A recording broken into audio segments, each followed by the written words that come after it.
Sacred Thresholds, 1 Kings 19:11 through 12.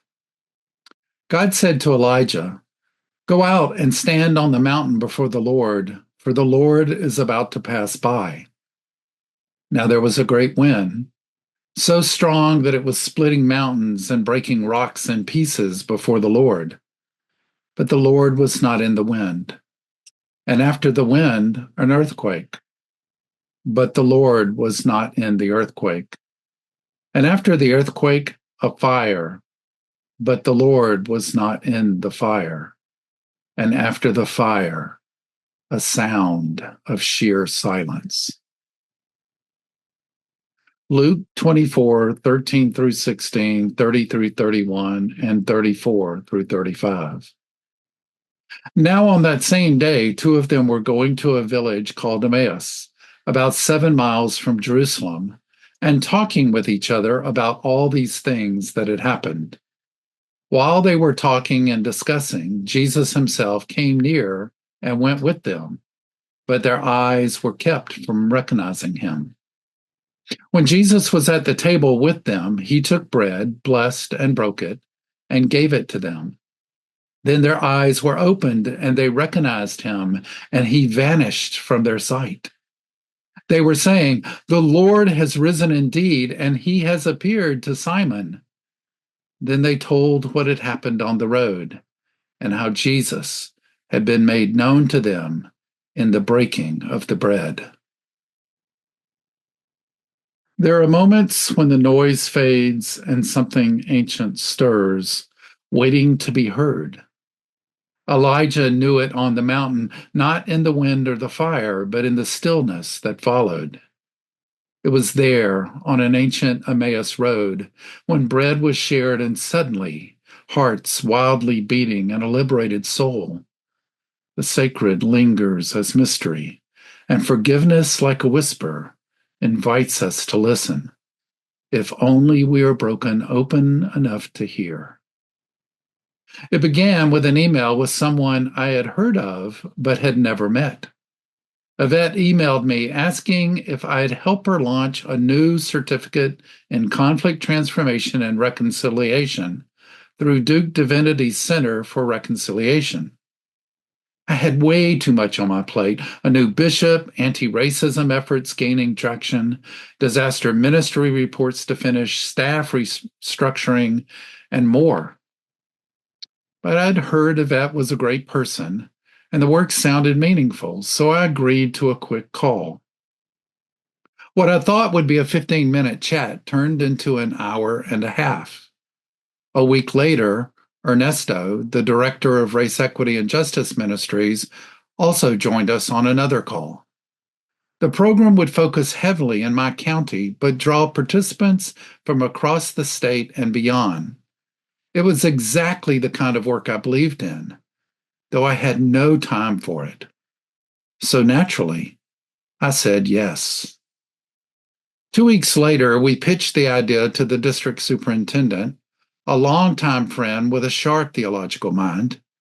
But to my surprise, he seemed hesitant. Over a spotty phone connection, he pressed Yvette, "How is this evangelical? How does it make disciples?" Yvette explained that the program would build deep relationships, bridge divides, and foster reconciliation. Even so, it seemed to me that he was unconvinced. Then I lost the signal. Later, Ernesto told me that he thought the district superintendent wasn't likely to support the project. I was disappointed, but had too many other things to worry about. When I heard Yvette had taken a new job, I figured, well, that's done. So imagine my surprise when a guy named Les called me a few months later, when I was even busier, and asked if I was ready to sign up for the cohort. What? Who are you? Well, I'm the guy who replaced Yvette, and my background is nothing like hers. I was an entrepreneur who built several businesses and had never done anything like this before in my life, but God and everything. So now I'm wondering, are you going to be part of this cohort? I replied, yeah, well, there's this district superintendent thing, so you need to talk to him. Yes, already have. He's good to go and said to call you. What? That began the work. My agreement to engage this strange, diverse cohort of white folks and Latine folks and Black folks. We began by entering a 3-day retreat of telling our stories and a deep journey into the skills of truthful, reconciling communications. Amid the laughter, the tears, the hard stories, and the beautiful ponderings, this is me, handle with care. We began to fall in love with one another, perhaps more deeply with God, and surprise, maybe even with our own selves. We met month after month, and even online, even in this disjointed world of virtuality, bonds formed, growing ever more real, like trees in a forest forming mycorrhizal networks. At first, the small and tentative movements toward one another, small sharings of life akin to microscopic filaments, but then growing stronger and broader, linking life to life into the cosmic realness that is the life. After months online, we once again found ourselves gathered together in physical space. Pastor Kelly had graciously offered his church for our gathering. During the morning, we spent a few hours considering what does it mean to engage in forgiveness? What did the Holy Script offer us? What were the actions of Jesus and Paul and other scriptural practitioners?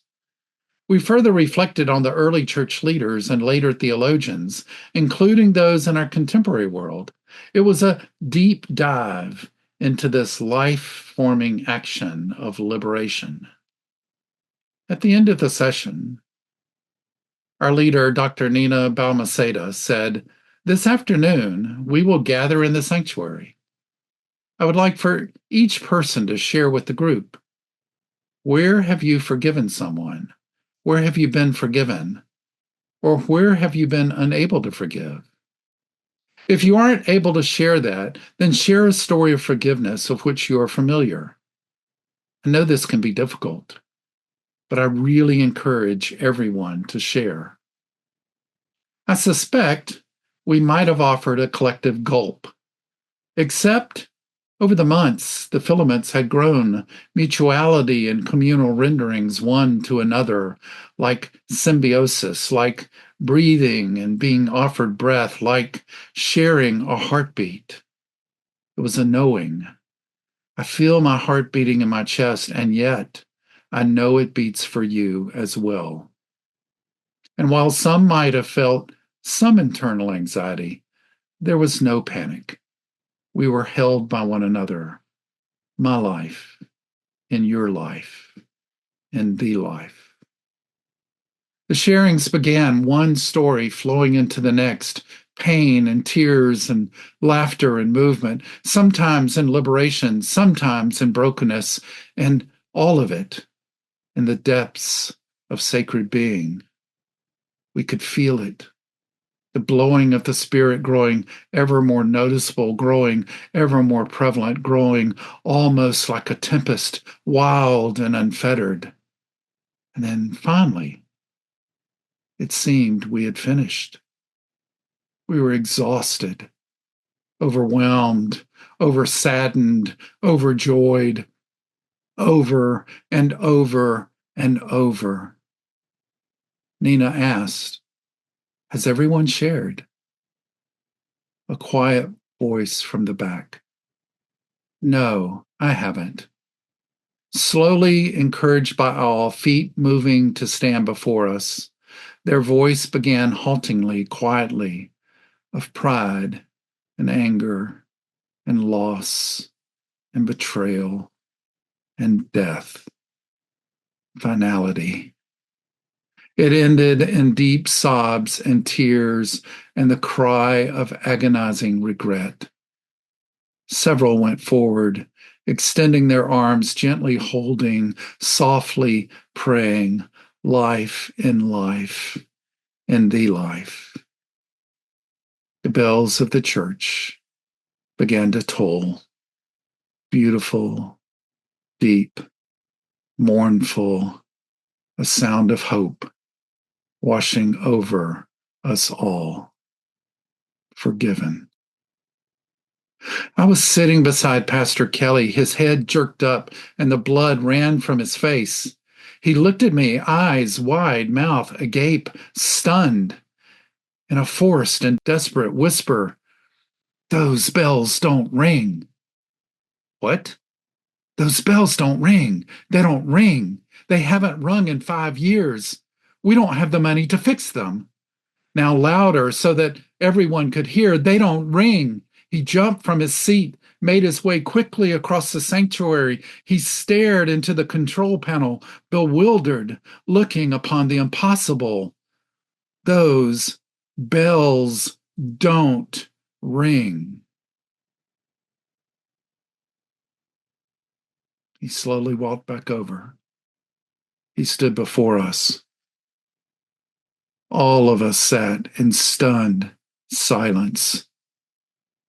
Moments, minutes, years. There was hardly a breath. And then he said, "There is no power to the controls." In an older time, in antiquity, before there were ready explanations and artificial intelligence, before there was Newton's law and quantum physics, there was another explanation for such reality. The Celtic Christian mystics call them thin spaces, where the boundary between what is and what is not, the membrane between the physical and the spiritual, becomes permeable. And suddenly, there is no longer natural or supernatural, for you realize for certain it is all supernatural. Human grief and divine grace meet as sacred interdependence, and you find you are part of it all, the body of Christ. The skeptics will say dead prophets don't escape from guarded tombs. They will also say broken bells don't ring. But they did.